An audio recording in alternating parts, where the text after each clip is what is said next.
अस्सलाम वालेकुम एवरीवन। मैं सभी व्यूअर्स को इस चैनल ARX न्यूज़ में वेलकम करता हूं। तो अगर आप इस चैनल पर नए हैं तो इस चैनल को सब्सक्राइब करें और वीडियो को लाइक करें। तो सबसे पहले मैं ख़बर शामिल करूंगा आज की लेटेस्ट न्यूज़ के हवाले से। ईरान ने जंग का एक नया मरहला शुरू कर दिया है। ईरान ने तफसीलात के मुताबिक पासदारान इनकलाब ने कहा है कि ईरान ने जंग का नया मरहला शुरू कर दिया है। जंग के मुताबिक अपने बयान में पासदारान इनकलाब ने कहा कि हमें तवानाई तनसीबात पर हमले के लिए मजबूर किया गया है। पड़ोसी ममालिक की तवानाई तनसीबात को निशाना नहीं बनाना चाहते थे। ईरानी तवानाई तनसीबात पर हमले के बाद अमरीकी कंपनियों से जुड़ी तनसीबात को निशाना बनाने पर मजबूर हुए हैं। वाज़ेह रहे कि ईरान की जानब से रियाज के बैलिस्टिक मिसाइल हमले किए गए। 4 बैलिस्टिक मिसाइलों की फ़ज़ाई दफ़ाई निज़ाम ने तबाह कर दिया। सऊदी काम के मिसाइलों का मलबा शहर के मुख्तलिफ इलाकों में गिरा, जबकि इन वाक़यात में बताई तौर पर किसी जानी या माली नुकसान की इतला नहीं मिली। तो ईरान ने सऊदी अरब के जो कई पड़ोसी ममालिक के जो आयल की तनसीबात हैं उन पर हमला किया है। उसकी वजह ये थी कि उन्होंने एक तो अमेरिका को अड्डे दिए और दूसरा उन्होंने वो जो तेल है वो अमेरिका को एक्सपोर्ट करते थे, जिसकी वजह से ईरान के अंदर जंग की वजह से एक गम गुस्सा पाया जाता था और वो अमेरिका का साथ देने पर उन्होंने ये मिसाइल हमले किए। मज़ीद खबर शामिल करूँगा कि अफ़गानिस्तान में शवाल का चाँद नज़र आ गया है। जुमेरात के बरोज़ आज यानी आज के रोज़ अफ़गानिस्तान में ईद मनाई जा रही है। अफ़गानिस्तान में शवाल का चाँद नज़र आ गया है। अफ़गानिस्तान में ईद अल फ़ितर जुमेरात को होगी। अफ़गान मीडिया के मुताबिक अफ़गानिस्तान की सुप्रीम कोर्ट ने ऐलान किया है कि जुमेरात को ईद अल फ़ितर का पहला दिन होगा। सुप्रीम कोर्ट के मुताबिक सुबह फ़राह, हलमंद और गौर में मुतअद्दिद अफराद ने शवाल का चाँद देखने की इजाज़त दी है, जिसे बाकायदा तौर पर काबिल एतबार करार दिया गया है। इसके अलावा मैं ख़बर शामिल करूँगा कि अली लारजानी की शहादत के बाद अमेरिका के सदर डोनाल्ड ट्रंप का बयान आ गया है।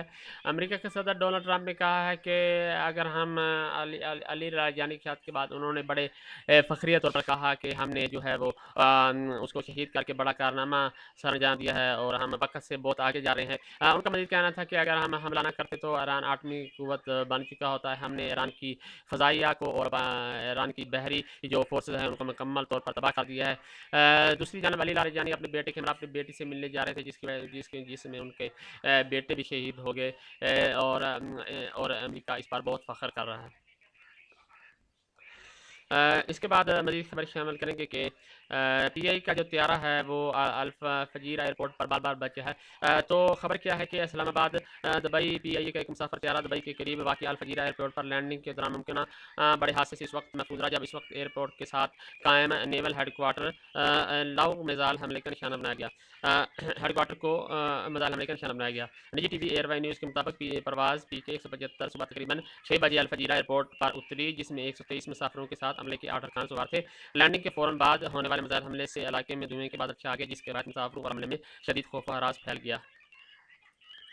तो PI के इस्लामाबाद से आने वाली 2 परवाज़ें PK 173 और PK 175 इसी एयरपोर्ट पर उतरती। तर्जमान PI के मुताबिक सूरत हाल जल्द कंट्रोल में आ गई। ताहम हिफाजती इक़दाम के तहत वापसी की परवाज़ों में कोई तख़य्युर हुई। बाद दोनों तैयार बाकायदा लाहौर और इस्लामाबाद वापस पहुँच गए।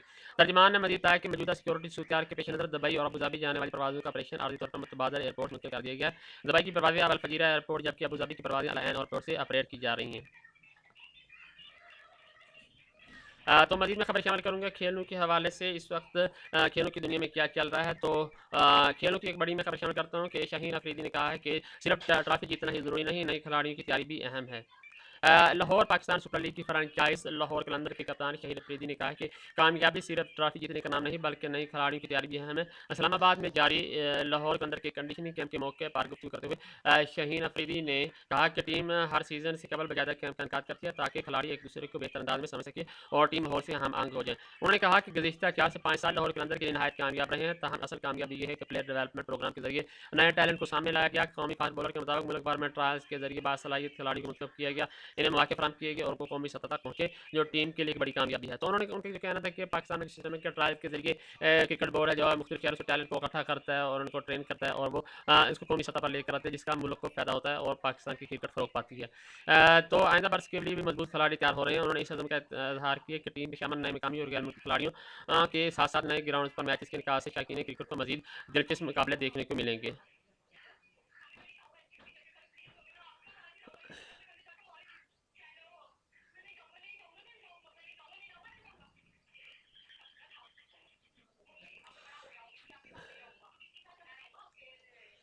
इसके बाद मैं लिया की खबर यहाँ पर शामिल करूँगा। लिया 4 साल बच्चा सीवरेज गड्ढे में गिरकर जान बहक हो गया। तो लिया पंजाब के ज़िला लिया में घर के बाहर बने सीवरेज के गड्ढे में 4 साल का बच्चा गिर कर जान बहक हो गया। रोजनामा के जंग के मुताबिक पुलिस का कहना है कि रफीकाबाद में बच्चे के वालिद ने घर के बाहर सीवरेज का गड्ढा बनाया हुआ था। पुलिस के मुताबिक हादसे के बाद गड्ढे को मिट्टी डालकर बंद कर दिया गया है। तो एक बड़ी अफसोसनाक खबर है कि रफीकाबाद का इलाका जो ज़िला लिया क्या वहाँ पर एक जो बच्चा है वो उसमें गड्ढे में गिरकर सीवरेज के गड्ढे में गिरकर जान बहक हो गया। इसके अलावा ईद और यौम पाकिस्तान पर बैंकों की तातीलात का ऐलान हो गया है। मरकज़ी बैंक ने ईद और यौम पाकिस्तान पर बैंकों की तातीलात का ऐलान कर दिया है। ऐलानिया के मुताबिक ईद और यौम पाकिस्तान पर सरकारी और निजी मालियाती शोबा 4 रोज़ बंद रहेगा। State bank, stock exchange, PSP bank मालियाती इदारों भी छुट्टी होगी। छुट्टी होगी। जुमा हफ्ता 20 और 21 मार्च को ईद उल फितर की छुट्टियां होगी और इतवार को वीकली ऑफ और 23 मार्च में पाकिस्तान की छुट्टी होगी। और स्टेट बैंक मालियाती इदारों में भी 24 मार्च से मामूलात बहाल हो जाएंगे। स्टॉक